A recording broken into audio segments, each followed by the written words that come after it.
Hi, I'm Dr. Leif Smith. Welcome. And today I want to talk about something I call the addiction trap. Why do I want to talk about this? I want to talk about this because I'm seeing a lot of it in my private practice.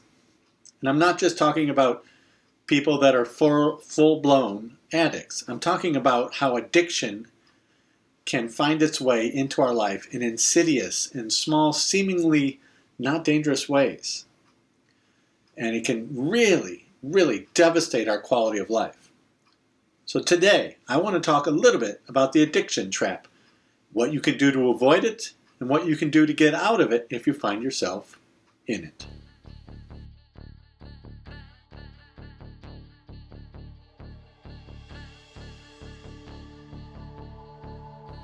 Hi and welcome. I'm Dr. Leif Smith.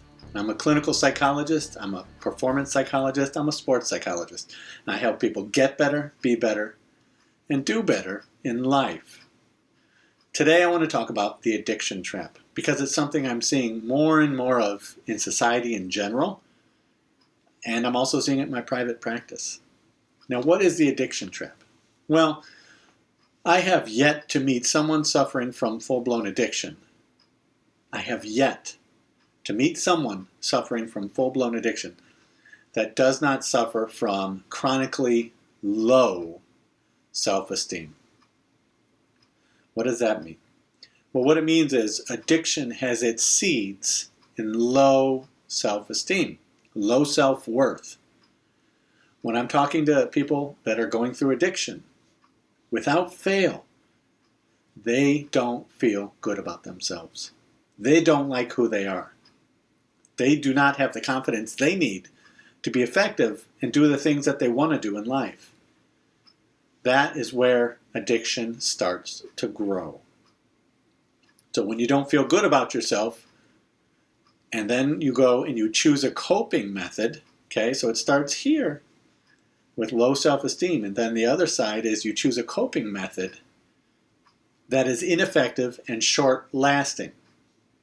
In the sense of addiction, we get dopamine spikes, right?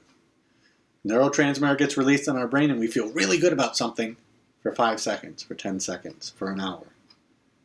That's it. And so we choose this coping mechanism that doesn't work. It numbs us short term. What do we use?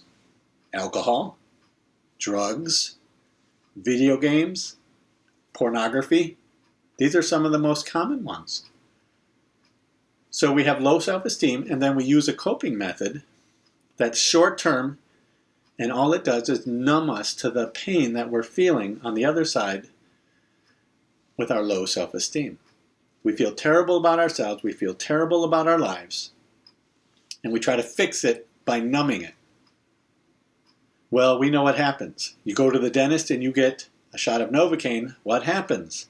Well, 3 hours later, when you can feel your teeth and your gums and your lips again, you're not numb anymore, right? You can feel the pain that was there, that was just numb. You were numb to it, but it's still there. That's the problem with addiction. We have the low self-esteem and we have ineffective coping, ineffective short-term coping, because we're seeking a dopamine spike in that brain of ours. Good idea, right? I want to feel better. I don't want to feel the pain. Bad choice of coping. Because whatever the mechanism is, alcohol, drugs, pornography, gaming, these are some of the most common addictions. They're short term. They don't make us feel better long term. They make us feel worse. Because what happens when you're done gaming? 3, 4, 5 hours later, what happens? You have to go back to feeling crappy about yourself again. Because you didn't do anything to change your situation. You didn't connect with anybody. You didn't go out and get the job you need to get. You didn't save the money you need to save. You didn't work out like you need to work out. You didn't take care of yourself in a healthier way. You numbed yourself. And that is not the same thing as coping. Numbing is not the same thing as effective coping. That, my friends, is the addiction trap.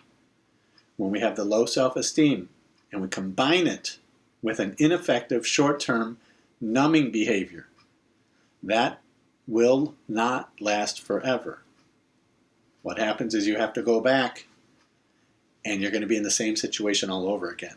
The issues that you were trying to numb yourself from are still there. You still feel bad about yourself. What are you going to do now? In the case of addiction, we go right back to the ineffective coping because it's better than nothing, right?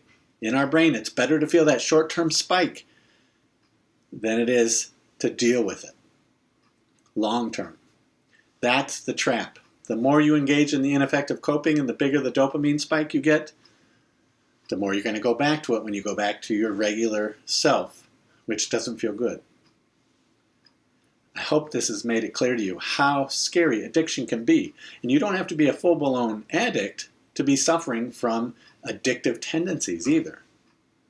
I tell people I come from a long line of alcoholics in my family. I'm not a big drinker, but I am super competitive. But I am somewhat addicted to cookies. And that might seem funny, but it's really not funny when I eat a whole plate full of cookies and my wife wonders what happened. Or I don't leave any for my kids because I eat them all. That's not funny. It's not good for me. All that sugar is not good for me. And yet, if there are warm cookies around me, I have a hard time stopping myself. That might seem trivial, but it's not to me when I want to be healthy. So my whole point here is we all have some level of addictive tendencies in our behaviors. You don't have to be a full-blown addict for the addiction trap to get a hold of you. How do you get rid of it? Well, maybe we'll talk about that more in the next video. But for now, I want you to understand what the addiction trap is. It starts with the low self-esteem, and then you combine ineffective short-term numbing behaviors that don't work. They just put off the pain a little bit longer. I'm Dr. Leif Smith. Thank you for listening today. I hope you found this useful and helpful. I would love to have you part of my community, so please subscribe. And I will see you in the next video.